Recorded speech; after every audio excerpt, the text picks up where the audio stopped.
मेरा शंभु, मेरा शंकर भगवान, मेरा कैलाशी, मेरा अविनाशी, उसको देने में कभी कमी नहीं करता।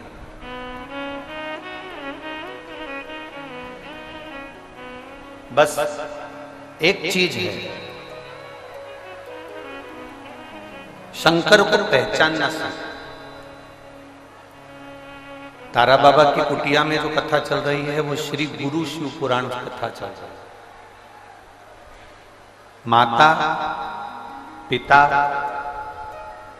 गुरु, शिक्षक, इनको पहचानना बड़ा कठिन काम है। हमने पहले भी कथा में कहा, इनको कोई पहचान नहीं सकता।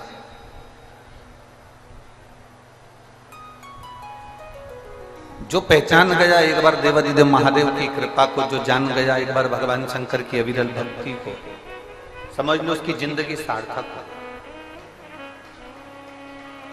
उसका जीवन सार्थक है। आप सबने एक कथा सुन रखी है शिव पुराण की, उस कथा को आपने श्रीमद् भागवत में भी सुना, समुद्र मंथन की कथा।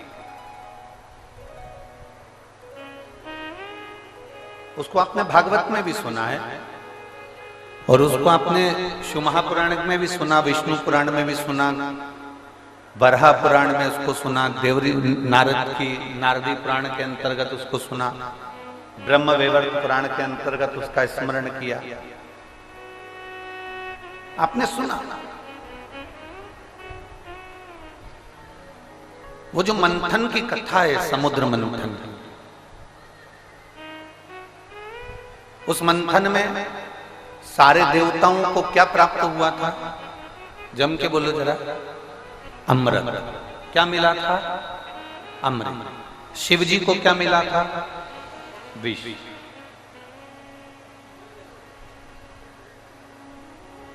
और जब देवताओं को अमृत प्राप्त हो गया, जब देवताओं को अमृत मिल गया, देवताओं को जब अमृत प्राप्त हो जाता है, देवता उस अमृत को प्राप्त कर लेते हैं, और देवादिदेव महादेव को जो विष मिल गया, उन्होंने उसको प्राप्त कर लिया। बहुत बहुत ध्यान देना इस प्रसंग पर जरा, बहुत कीमती प्रसंग है ये, इसको समझना जरूरी है। श्रीमद् भागवत में भी मंथन की कथा है, विष्णु पुराण में भी मंथन की कथा है।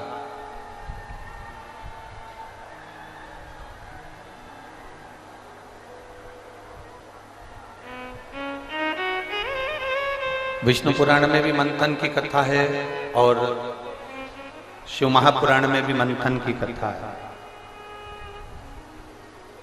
थोड़ा सावधानी से सुनेंगे तो इस प्रसंग को आपको समझ में आएगा कि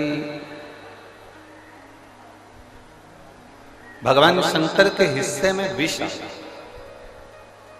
और देवताओं के हिस्से में अमृत है।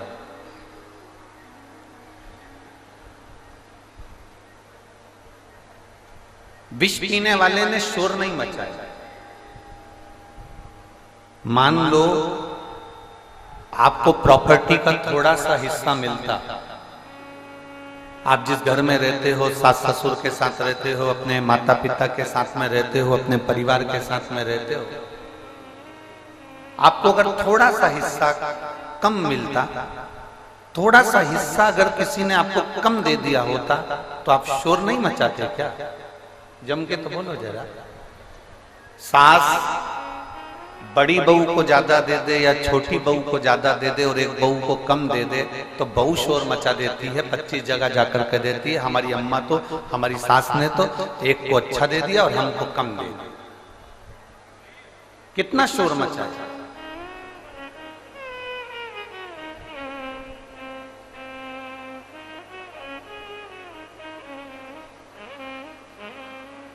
शिव जी को विष प्राप्त हुआ, भगवान शंकर को विष मिला, भगवान शंकर को विष प्राप्त हुआ, पर देवादिदेव महादेव ने शोर नहीं मचाया कि सबको अमृत मिल गया, मुझे विष क्यों मिला।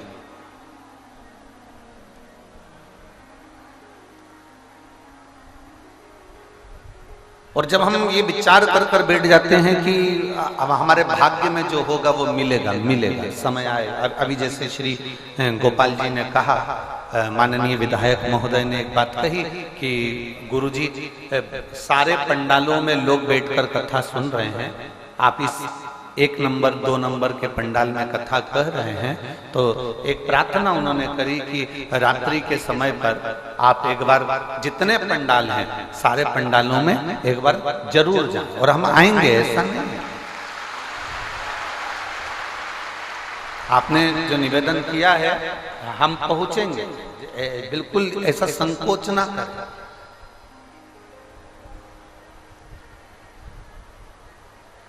सभी पंडालों में हम जरूर जाएंगे। अब तुमने इंतजार करा, 1 दिन 2 दिन गुरुजी मिलेंगे, दर्शन होगा, बातचीत होगी, मिलेंगे 1 दिन 2 दिन 3 दिन 4 दिन 5 दिन 6 दिन। अब तुम इंतजार करते रहे और तारा बाबा की कुटिया में बाबा से प्रार्थना करते रहे, तो बाबा ने तुम्हारी सुनी कि नहीं सुनी? सुनी ना। शिव बाबा सुनता है। आपने चिल्ला चोट नहीं करी कि हाँ हमको गुरुजी नहीं मिले तो हम चिल्लाएंगे, हमको ये चीज नहीं मिली तो हम चिल्लाएंगे, हमको ये प्राप्त नहीं हुआ तो हम चिल्लाएंगे ना। देवादिदेव महादेव को अमृत नहीं मिला तो महादेव चिल्लाए नहीं, अमृत प्राप्त नहीं हुआ तो महादेव ने कुछ कहा नहीं, अमृत प्राप्त नहीं हुआ तो शंकर जी कुछ बोले नहीं।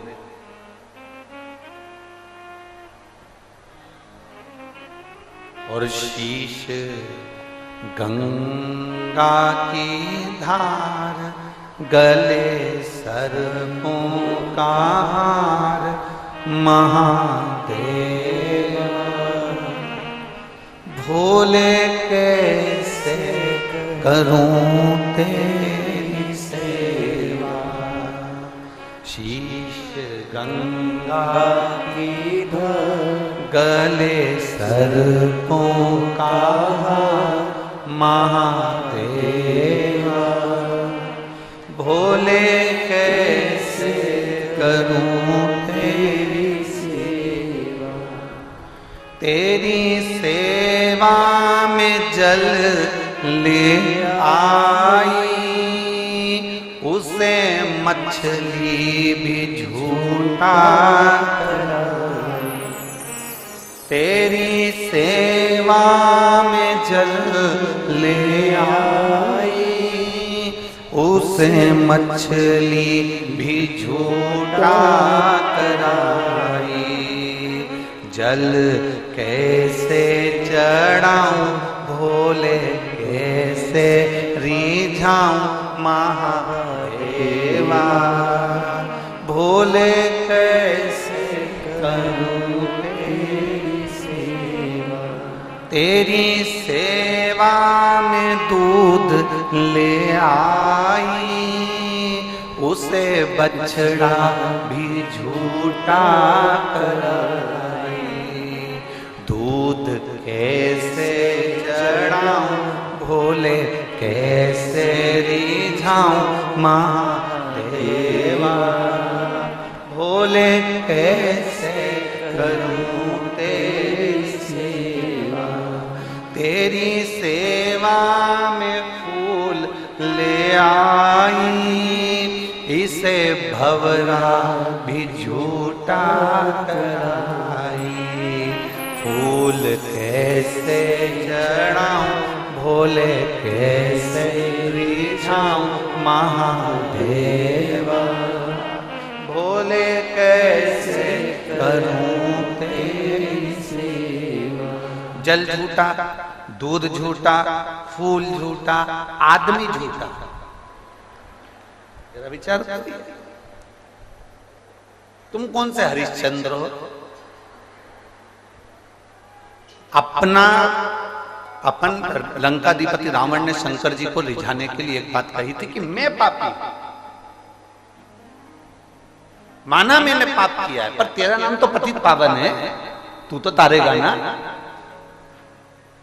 रावण ने किसी देवता की पूजन नहीं करी, पूजन करी तो केवल एक शंकर की। बाकी के सारे देवताओं को तो बंदी बनाकर रखा था, केवल महादेव को पूजता था, क्योंकि उसको मालूम पड़ गया था केवल एक देव अधिदेव महादेव ऐसे हैं कि भक्त को भी तारते हैं और पापी को भी तारते हैं। रावण को यह मालूम पड़ गया था कि शंकर भक्त को भी पार लगाते हैं और पापी को भी पार लगाते हैं, इसलिए उसने शिव की आराधना की।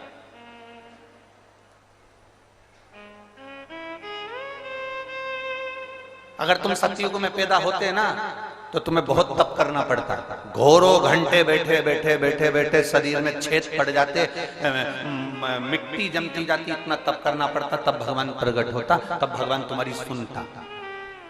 त्रेता में यज्ञ करना पड़ता, तब भगवान प्रकट होता, तब तुम्हारी सुनता, तो भी हजारों यज्ञ करते तो सुनता। द्वापर में तुम साधना करते तब भगवान तुम्हारी सुनता, हजारों बार साधना करना पड़ती तब सुनता। सबसे अच्छा युग है, जितना सतयुग में आनंद नहीं था, जितना त्रेता में नहीं था, जितना द्वापर में नहीं था, उससे अच्छा आनंद है कलयुग में। लोग कलयुग को दिन रात गाली देते हैं, हम कहते हैं कलयुग जैसा सुख नहीं मिलेगा।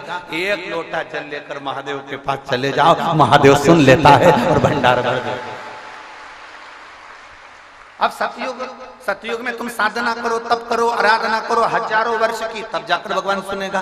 त्रेता में तुम साधना करो, यज्ञ करो, अनुष्ठान करो, तब भगवान सुनेगा। द्वापर में तुम यज्ञ अनुष्ठान साधना करो, तब भगवान सुनेगा। केवल कलयुग एक ऐसा है, उस कलयुग में तुम केवल एक लोटा का जल लेकर शंकर जी के पास जाकर शिव जी को दिल से समर्पित कर देते हो और महादेव तुमको तुम्हारी बात को सुन लेता है। महादेव तुम्हारे उस भाव को श्रवण कर लेता, केवल एक लोटा जल।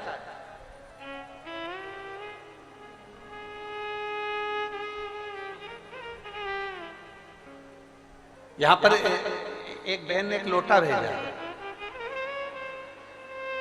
ऐसे बहुत सारे लोटे कोई भेज देता